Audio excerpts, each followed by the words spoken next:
पाकिस्तान और अफगानिस्तान के बाद अब बात करते हैं आज की दूसरी सबसे बड़ी अंतर्राष्ट्रीय खबर की।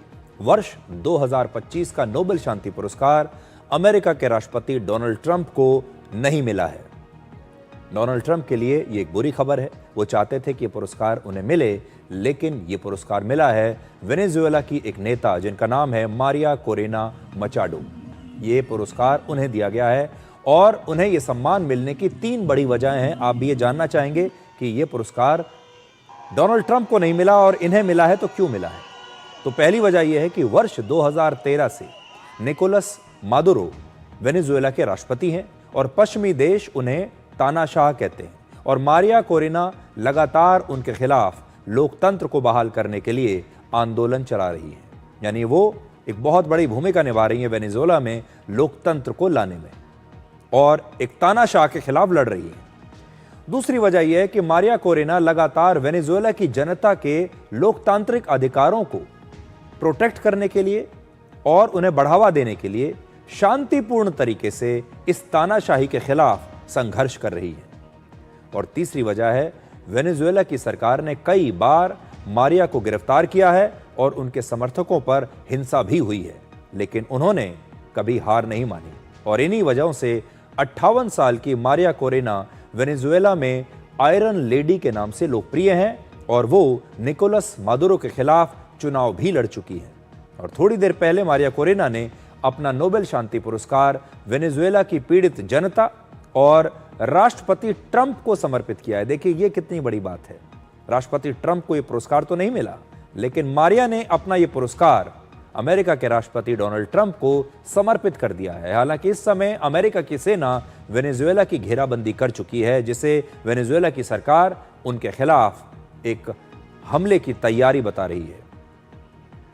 अब आप वो वीडियो देखिए जब नोबेल कमेटी ने मारिया कोरेना को ये सूचना दी कि उन्हें ही इस वर्ष का नोबेल शांति पुरस्कार दिया जा रहा है। जब ये खबर उन्हें सुनाई जा रही थी, उस समय एक वीडियो बनाया गया। अब आप देखिए जब किसी व्यक्ति को फोन पर यह बताया जाता है कि आपको नोबेल शांति पुरस्कार दिया जा रहा है तो कैसा लगता है। Hello? Hello. Yes? Yes. Hello? Am I talking to Maria Corina Machado? Yes, this is Maria Corina. Yes, Maria Corina. My name is Christian Bergard Piken. I am the secretary of the Norwegian Nobel Committee in Oslo. And I'm calling to inform you that in a few minutes it shall be announced here at the Nobel Institute that you will be awarded the Nobel Peace Prize for 2025. Oh my God. So Oh my warmest congratulations to you, Maria. Oh my God. Oh my God. Well, I have no words. I thank you so much, but I hope you understand this is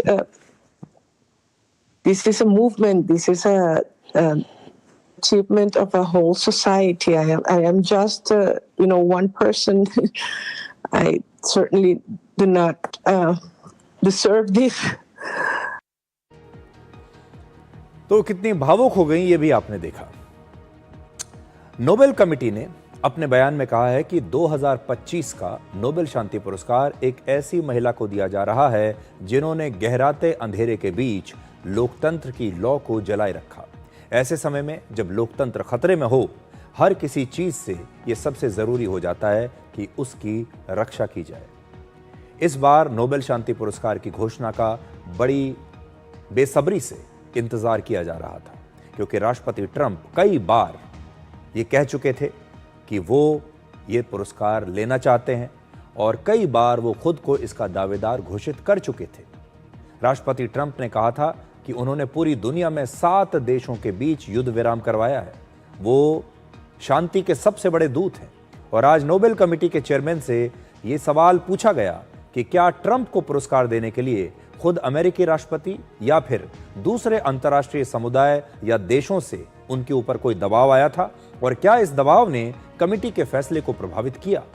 इस सवाल पर उन्होंने कहा कि Nobel शांति पुरस्कार की जो committee है उसने अपने लंबे इतिहास में ऐसे कई अभियान देखे हैं, कई कैंपेन देखे हैं, दबाव देखे हैं, और ऐसे दबाव और ऐसे कैंपेन जिन्हें मीडिया में भी बड़ी कवरेज मिली है।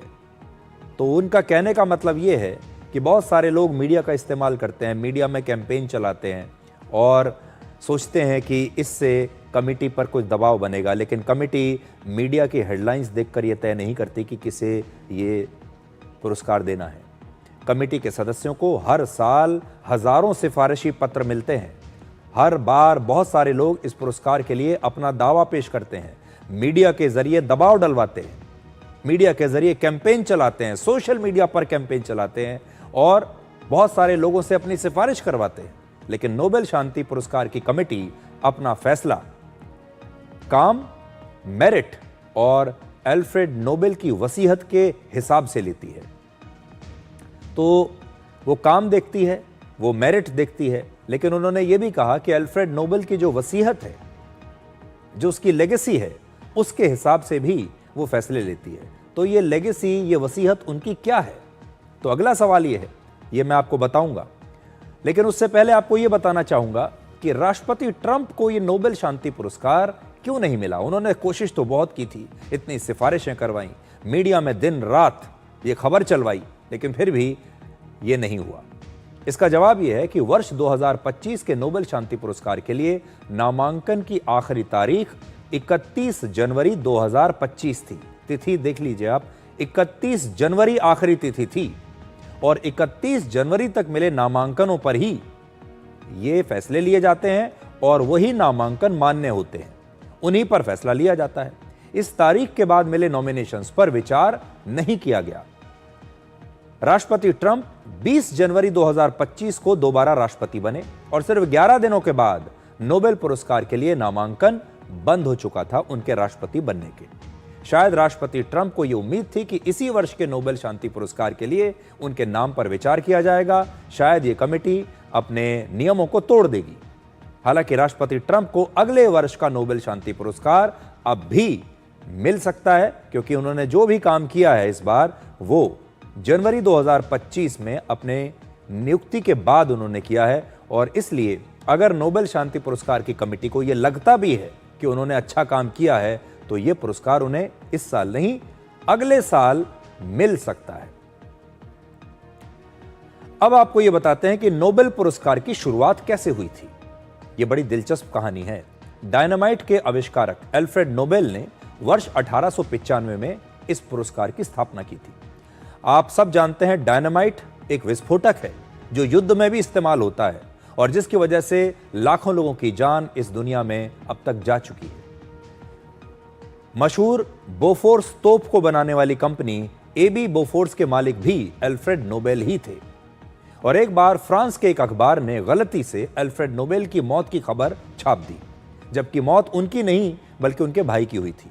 उस खबर में अल्फ्रेड नोबेल को जो नाम दिया गया था, उनके नाम के साथ जिस तरीके से जो संज्ञा दी गई वो थी मर्चेंट ऑफ डेथ, यानी मौत का सौदागर कहकर उनका नाम छापा गया था।